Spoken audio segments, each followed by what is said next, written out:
दिवसीय 39व्या तत्वज्ञान परिषदेचे गाभा घटक महाराष्ट्रातले थोर चिंतक आदरणीय डॉक्टर अशोक तोंसाळकर या महाविद्यालयाचे प्राचार्य डॉक्टर विलास सोनवणे सर, या परिषदेचे सचिव आमचे स्नेही GM उपाडीजी, ज्यांचा आवर्जून मी उल्लेख करायला हवा असे माझे चळवळीतले मित्र डॉक्टर सुरेश शेळके आणि विख्यात लेखक नारायण जाधव येळगावकर, या चर्चेचे अध्यक्ष महाराष्ट्रातील विख्यात तत्वज्ञ प्राचार्य डॉक्टर नागोराव कुंभार,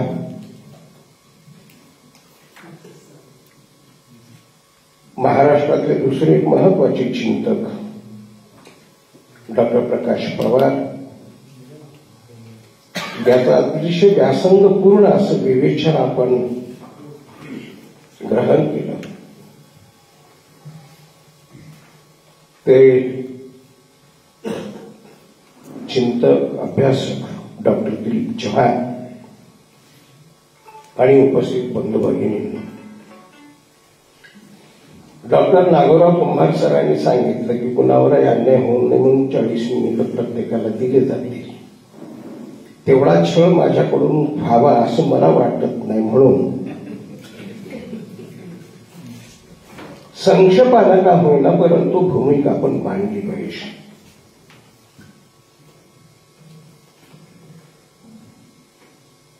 जगात आज 193 राष्ट्र आहेत. या 193 राष्ट्रांमध्ये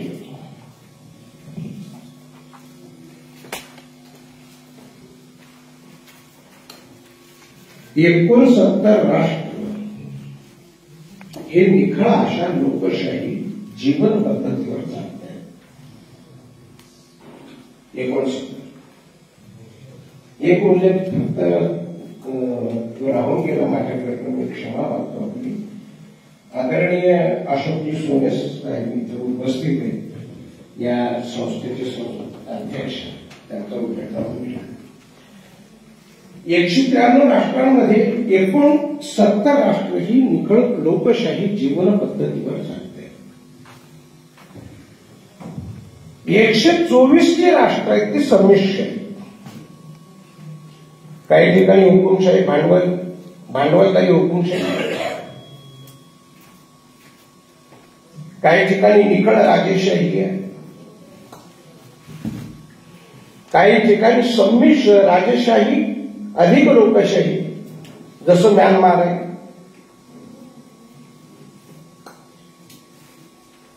या एकूण 70 राष्ट्रांमधलं जर चित्र आज आपण पाहायला लागलो, एक जागतिक पट लक्षात ठेवून, यामध्ये काही राष्ट्र, 4 राष्ट्र अशी आहेत की जी अध्यक्षीय लोकशाही पद्धतीचा पुरस्कार करतात. महासत्ता अमेरिका ही त्याचा भाग आहे.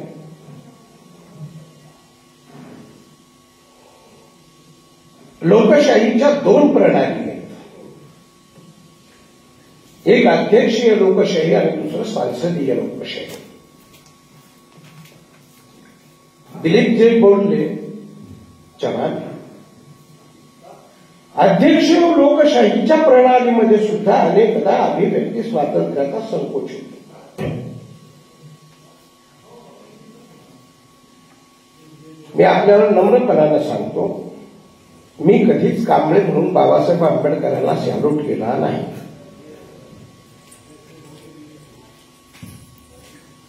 बाबासाहेबांच्या इतका अभिव्यक्ती स्वातंत्र्याचा, व्यक्ती स्वातंत्र्याचा आणि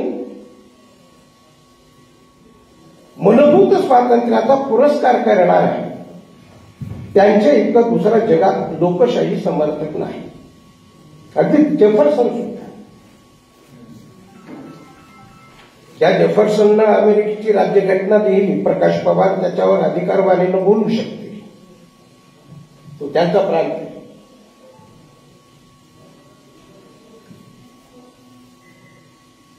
दिलीप चव्हाणांनी त्यांच्या विवेचनामध्ये हाही उल्लेख केलेला होता. त्यांनी त्रिसूत्रीचा उल्लेख केला. एक सूत्र त्यांनी सोडून दिलं, त्याचं मी स्मरण देतो. बाबासाहेबांचा जेव्हा कोलंबिया विद्यापीठानं सत्कार केला राज्यघटनेचा मसुदा त्यांनी तयार केला म्हणून 1952ला, त्यावेळी अँड्रोज बोलताना असं म्हणाले होते की डॉक्टर आंबेडकरांनी फ्रेंच राज्यक्रांतीतली जी काही लोकशाही मूल्य स्वीकारली ती मला महत्वाची वाटतात. पण बाबासाहेब आंबेडकर त्याला उत्तर देताना असं म्हणाले की मी फ्रेंच राज्यक्रांतीकडून ती मूल्य घेतलेली नाही. स्वातंत्र्य, समता, बंधुता. आणि पुढे बाबासाहेब असं म्हणाले की सामाजिक न्याय, जगाच्या लोकशाहीला डॉक्टर बाबासाहेब आंबेडकरांनी भारतीय संविधानाच्या निमित्तानं दिलेलं हे चौथं मूल्य आहे, जे अतिशय महत्वाचं आहे. ते म्हणाले मी बौद्ध तत्वज्ञान आणि बौद्ध जीवन पद्धतीतून ही सगळी मूल्य मी अंगीकारलेली आहे. हा उल्लेख का करायचा? भारताच्या स्वातंत्र्यानंतरच्या काळात 75 वर्षाच्या नंतर असा कोणता भयकंप निर्माण झालेला की आपल्याला लोकशाही समोरील आव्हाने आणि त्याच्या उपायांची व्यवस्था करण्याचं गरज भासते. काय कारण? आपण सगळेच इतिहासाचे अभ्यासक आहात याची मला जाणीव आहे.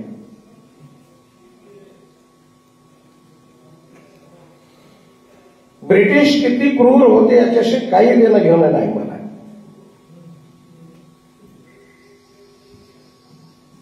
पण ब्रिटिश हे उदारमतवादी होते हेही आपलं मत आपण निश्चित करायला हवं. अधूनमधून प्रकाश पवारांच्या प्रांतात जाऊन येईल मी.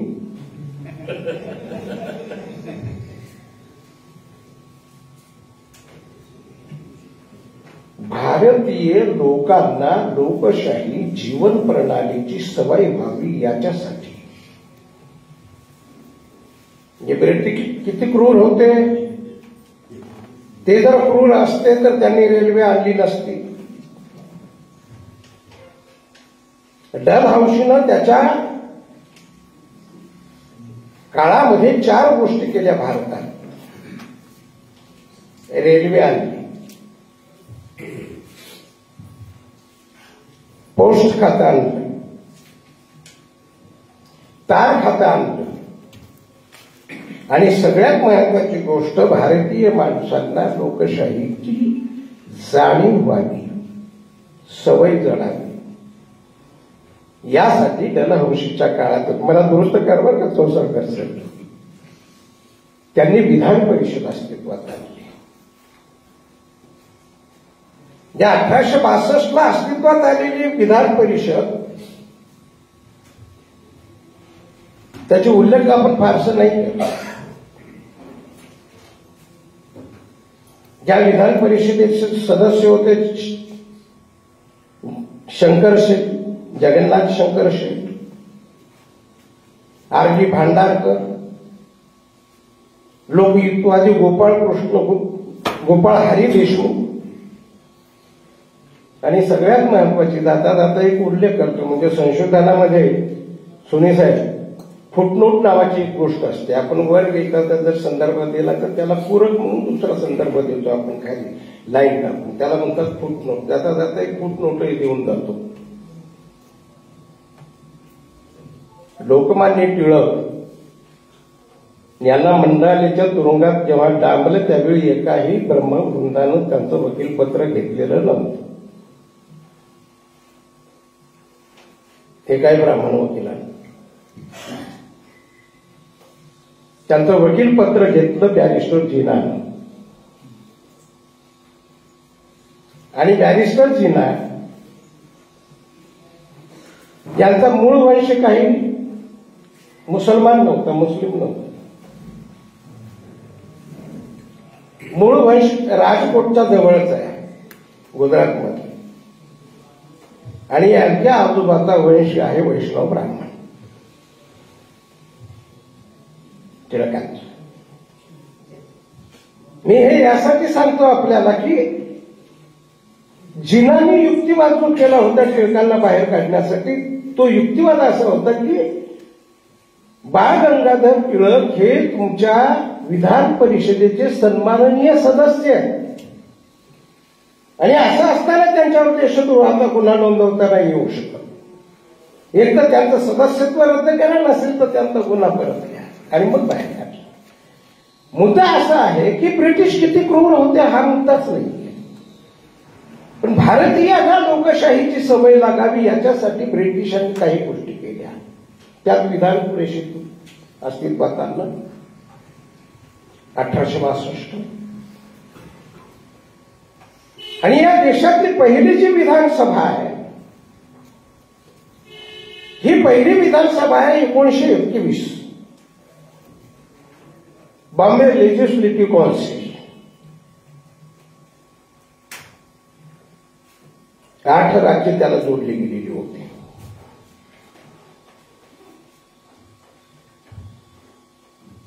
महात्मा गांधी रामराज्याची कल्पना मांडत होते, परंतु लोकशाही जीवन प्रणालीला गांधीजींचा विरोध नव्हता. 1920 नंतरच्या काळामध्ये भारतातलं जे काही पर्यावरण आहे, सामाजिक, सांस्कृतिक, राजकीय आणि धार्मिक पातळीवर, हे सर्व प्रकारचं पर्यावरण नवे आयाम घेऊ लागलेलं होतं.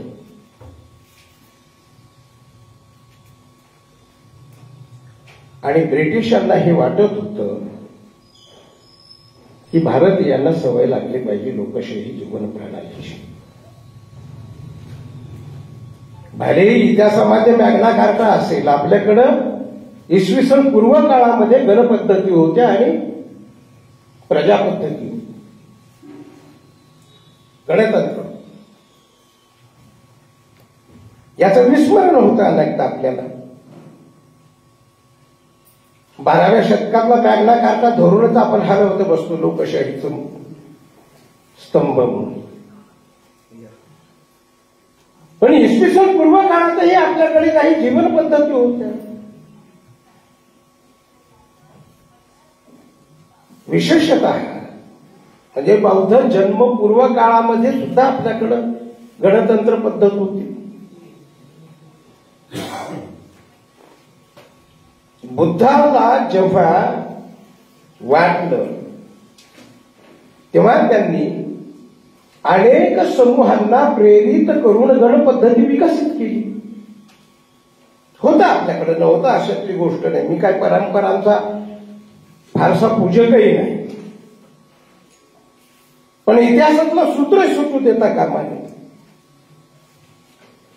1921 ला अस्तित्वात आलेलं बॉम्बे लेजिस्लेटिव्ह काउन्सिल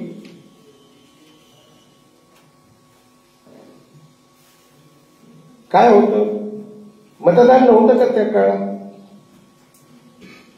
होत. दोघांना जे 4थी पास असतील त्याला मतदानाचा अधिकार होता. आणि हे 1921 ते 1937 या कालखंडापर्यंत चालत आलेलं आहे. आणि जो टॅक्स भरतो, कर भरतो, त्याला मतदानाचा अधिकार होता. बाबासाहेब आंबेडकरांना हे जाणवलं. क्रूर पद्धती लोकशाहीतली. दादा एक दोन संदर्भ मी दिलेच पाहिजे. बाबासाहेब जर नसते तर या देशातल्या प्रत्येक नागरिकाला मतदानाचा अधिकार प्राप्त झाला नसता. मानवी स्खलन काय असतं हे बाबासाहेबांना नीट माहिती होतं, बालपणापासून भोगलेलं होतं. मानवी अधिकारांचं स्खलन, मानवी मनाचं स्खलन कळत होतं त्यांना. परत एकदा जाता जाता सांगतो की बाबासाहेब जर नसते तर या देशातल्या स्त्रियांना सुद्धा मतदानाचा अधिकार मिळाला नसता. ती कुठल्याही जाती धर्माचे, कुठल्याही पंथ संप्रदायाचे असते. बाबासाहेब आंबेडकरांनी आपल्याला 26 जानेवारीला अंमल सुरू झाला, पण 26 नोव्हेंबरला देशाला राज्यघटना अर्पण केली. आणि त्यात जो कोणी भारतीय नागरिक असेल त्या प्रत्येकाला मतदानाचा अधिकार प्राप्त दिला. आणि मी आपल्याला सांगितलं पाहिजे, इतिहासाचे अनेक अभ्यासक इथं असू शकतील. लोकशाही संपन्न अशा राष्ट्राचा, ग्रेट ब्रिटनचा जो आपण उल्लेख करतो की लोकशाहीनं संपन्न असलेलं राष्ट्र, तिथे स्त्रियांना लढा द्यावा लागलेला आहे मतदानाच्या अधिकारासाठी. आणि 1958ला तिथे स्त्रियांना अधिकार मिळालाय. आपल्याकडे 1950. लोकशाही प्रमुख 4 स्तंभावर उभी असते, विशेषतः सांसदीय लोकशाही. अध्यक्षीय लोकशाहीमध्ये लोकांचा सहभाग जरी असला तरी तो प्रत्यक्ष सहभाग असतोच नाही. सांसदीय लोकशाहीमध्ये लोकांचा प्रत्यक्ष सहभाग असतो. बाबासाहेब आंबेडकरांनी, नेहरूजींनी आणि गांधीजींनी, सुरेशजी आपला गांधीजीतला फार विरोध असतो नाही का आंबेडकरवाद्यांचा, पण एक गोष्ट लक्षात घ्या, इतिहासाची पानं पुसू नये. पुणे करार संपला की गांधीजीचा बाबासाहेबांना असलेला विरोध संपलेला आहे. त्यानंतरचा गांधी आंबेडकर संघर्ष तुम्ही मला दाखवा इतिहासाच्या पानावर, म्हणजे मला स्वतःला दुरुस्त करून घेता येईल.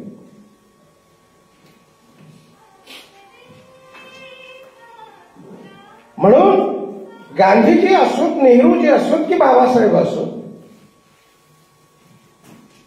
या 3 महापुरुषांमुळं भारतीय सांसदीय लोकशाही प्रस्थापित होऊ शकते. आज चिंता कोणत्या गोष्टीची आहे? काय करायची चर्चा? मगाशी मी आपल्याला सांगत होतो की लोकशाही 4 खांबांवर उभी असते. एक कार्यकारी मंडळ, लोकांनी निवडून दिलेल्या प्रतिनिधींचं असलेलं कार्यकारी मंडळ. 2 संसद. 3 न्यायसंस्था. आणि 4 प्रसार माध्यम. या 4ही ज्या संस्था आहेत किंवा खांब आहेत,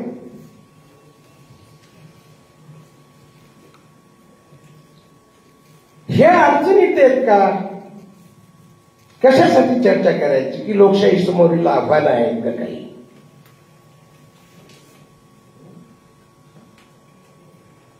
या भारताच्या, स्वतंत्र भारताच्या या 75 वर्षाच्या वाटचालीत हे खांब डगमगू लागले आहेत का?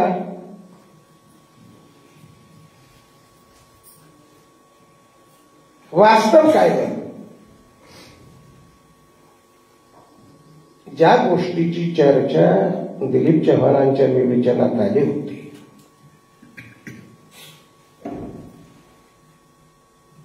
जात आणि धर्माची मुळं कायम ठेवायची, तरीही परिवर्तनाची भूमिका घ्यायची.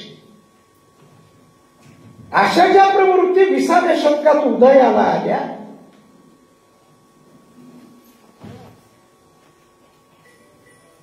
त्या शक्तीलाच लोकशाही मान्य नव्हती. आणि लोकशाहीमध्ये स्वातंत्र्य मान्य करावं लागतं. लोकशाहीत बंधुत्व मान्य करावं लागतं. समानतेची भूमिका घ्यावी लागते. आणि सगळ्यात महत्वाचं सूत्र सोशल जस्टिस मान्य करावं लागतं. जर सोशल जस्टिस मान्य केला गेला नाही तर ही तिन्ही मूल्ये धोक्यात येऊ शकतात. ज्या प्रसार माध्यमांचा मी उल्लेख केला, चौथा खांब, ती जर अधिक भयकंपित झाली तर मतस्वातंत्र्य आणि अभिव्यक्ती स्वातंत्र्य हे गोत्यात. अशोक चौसाळकर नाही बोलू शकत. स्वतंत्र स्वयंभू अशी भूमिका नाही मांडू शकत.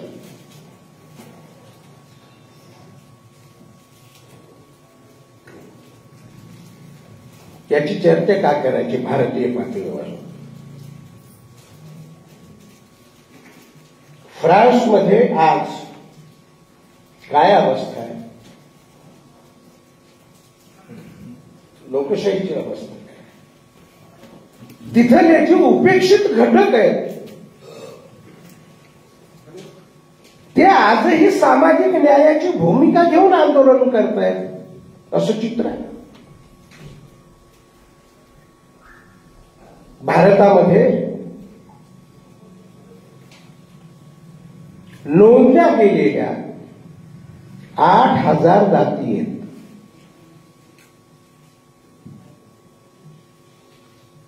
आठ 8,000 बोली आहेत. प्रमुख 7 धर्म आहेत भारतात. 18 पंथ आहेत आणि 25 संप्रदाय आहेत.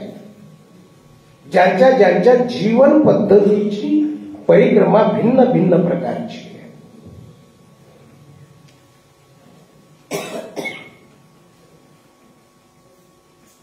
हे सगळं काही गोत्यात येतंय का? डळमळीत होतंय का? संभ्रमात आहेत का? वादळ वाऱ्यात आहे का?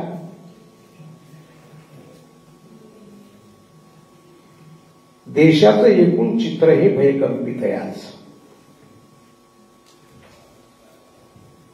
बोलावं की नाही?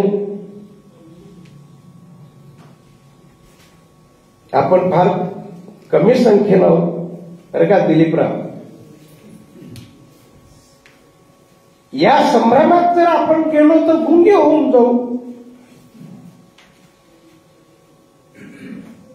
निर्भयपणे बोललं पाहिजे. शेवटी माणसाच्या अस्तित्वाचा आणि त्याच्या स्वातंत्र्याचा मुद्दा आहे.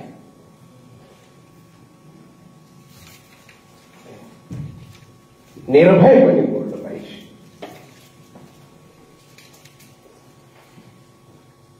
आज मी तिला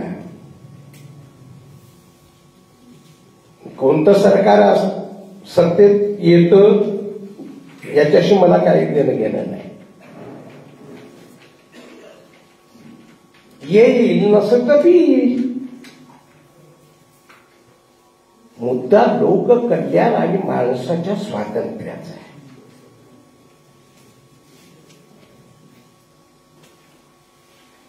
काय उपाय केले पाहिजेत? मला असं वाटतं की बाबासाहेब आंबेडकरांनी राज्यघटना देशाला अर्पण करण्यापूर्वी पूर्वसंध्येला 25 नोव्हेंबर 1949 ला या सगळ्या बाबींचे इशारे दिलेले होते.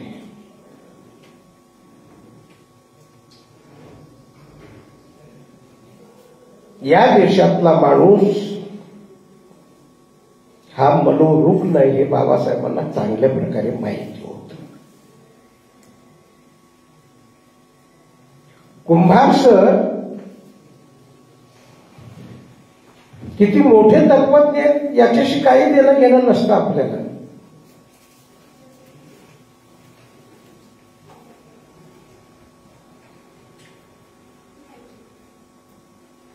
बहुजनातला फार चांगला आणि त्याच्या खाली परत अस्तरीकरण येतं. कुंभार समाजातला फार चांगला माणूस आहे. माझ्यासारख्याचा तर काय प्रश्नच नाही तो. जसं made in India, made in Russia, made in USA, कोणता माल कोणत्या कारखान्यात उत्पादित झाला हे जसं सांगायची गरज नाही, तसं कांबळे कोणत्या कारखान्यातला माल हे सांगायची गरज.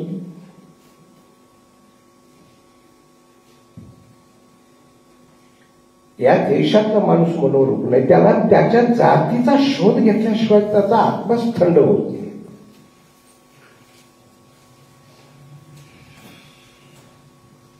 चौसाळकर सर समजा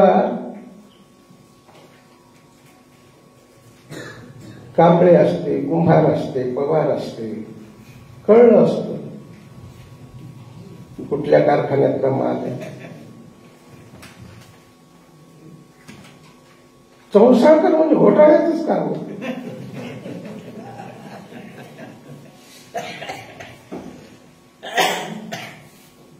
शोध लागतोय, जोपर्यंत शोध लागत नाही जातीचा तोपर्यंत आत्माच थंड नाही.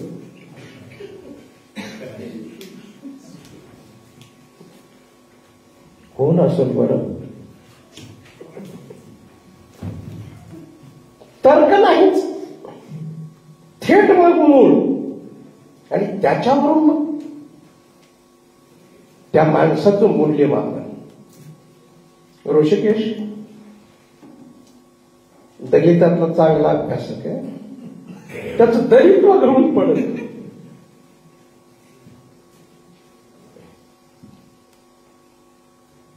म्हणून बाबासाहेबांनी असं म्हटलं होतं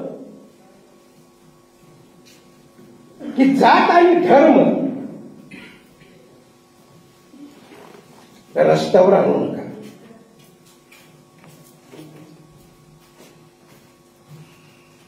आपण जात आणि धर्म रस्त्यावर आणतो.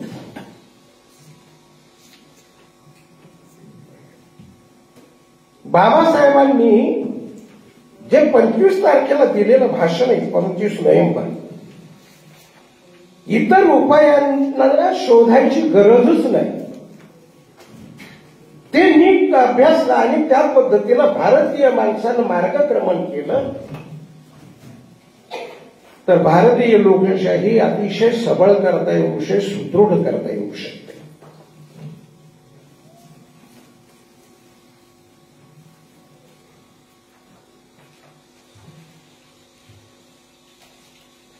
जानेवारी 1951 भारताचा कायदे मंत्री म्हणून बाबासाहेब आंबेडकरांनी बीबीसीला एक मुलाखत दिलेली आहे, बर्कलीला, पत्रकार बर्कली.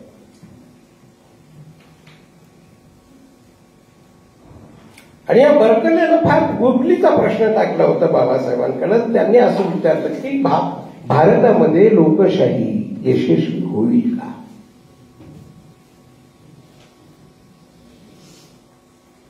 जानेवारी 1951 बाबासाहेब म्हणाले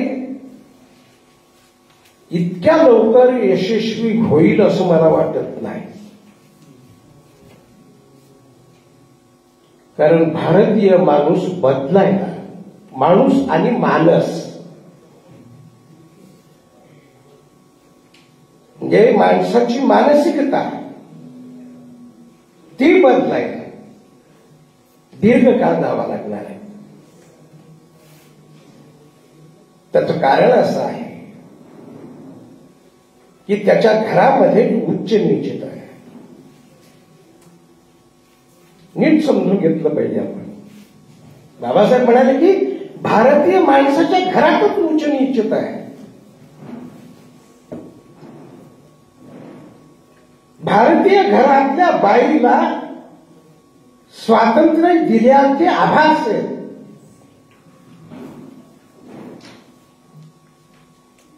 निर्णायक प्रक्रियेमध्ये ती सामील नसते.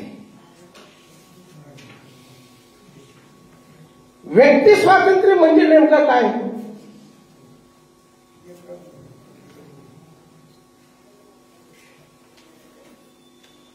व्यक्तीला अभिव्यक्त होऊ देणं, त्याच्या मताचा आदर करणं आणि त्याच्या भूमिकेला समजून घेणं म्हणजे व्यक्ती स्वातंत्र्य.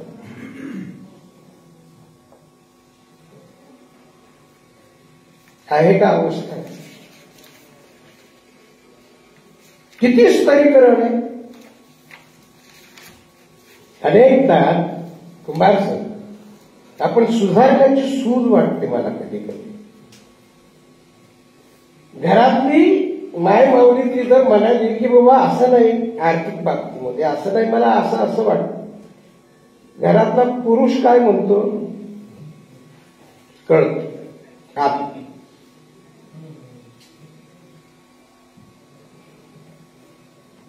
लोकशाही जीवन प्रणाली ही नको मनाचा माणूस घडवणारी प्रक्रिया आहे.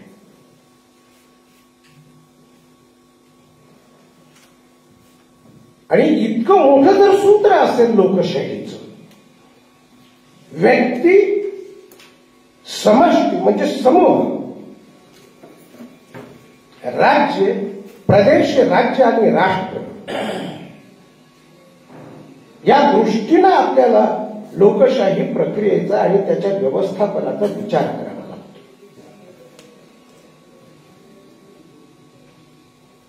बाबासाहेबांनी नंतरचा एक इशारा दिला होता याच भाषणामध्ये, आणि मला असं वाटतं की तो उपाय आहे. ज्या 8,000 भाषांचा मी उल्लेख केला, लिपी असलेल्या भारतातल्या फक्त 16 भाषा आहेत ज्याला लिपी आहे.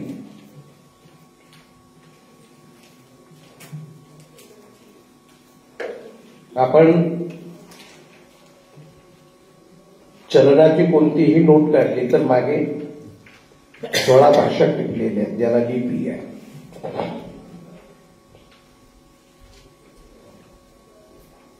लिपी नाही अशा बाकीच्या भाषा आहेत. पण भारतीय माणूस जसा जातीच्या बाबतीत चिवट आहे, तसा भाषेच्या बाबतीतही चिवट आहे.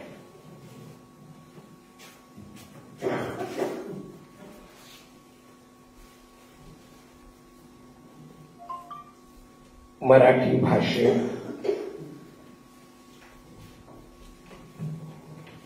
बाबासाहेब आंबेडकरांनी भाषावार प्रांत रचनेवर बोलताना असं म्हटलेलं होतं की भारत विभिन्न ठिकाणी दुभंगलेला आहे. विभिन्न ठिकाणी म्हणजे पाकिस्तानची निर्मिती झाल्यानंतरही मगाशी सांगितलेले जे आकडे हे स्वतंत्र भारताचे आकडे आहेत. 8,000 भाषा, 8,000 जाती, 18 पंथ, 25 संप्रदाय, हे स्वतंत्र भारताची ओळख आहे. आणि बाबासाहेबांना हे माहिती होतं की धर्माच्या बाबतीतही इथला माणूस तो भोकेला नाही. पण गर्व असे का हो म्हटलं की त्याच्या धार्मिक भावना उफाळून येतात. भुकेचा आगडोंब असू दे, पण गर्व असे का हो म्हटलं की बस. आणि म्हणून बाबासाहेब असं म्हणाले होते की काही पथ्य पाळावी लागतील. जातीचा चिवटपणा, धर्माभिमान, भाषेचा अहंकार, 18 वर्षांपूर्वीची घटना. मी चेन्नईला गेलो होतो.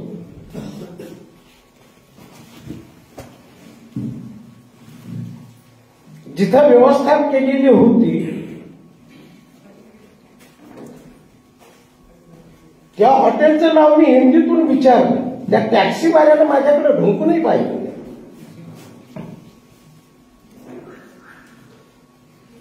हिंदीतून विचारलं.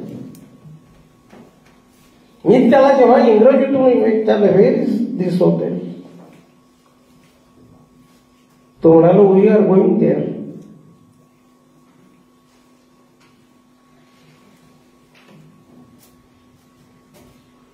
याचं भान बाबासाहेबांना होतं की या देशातली माणसं भाषेच्या बाबतीमध्ये सुद्धा प्रचंड अभिमान बाळगणं समजू शकतो.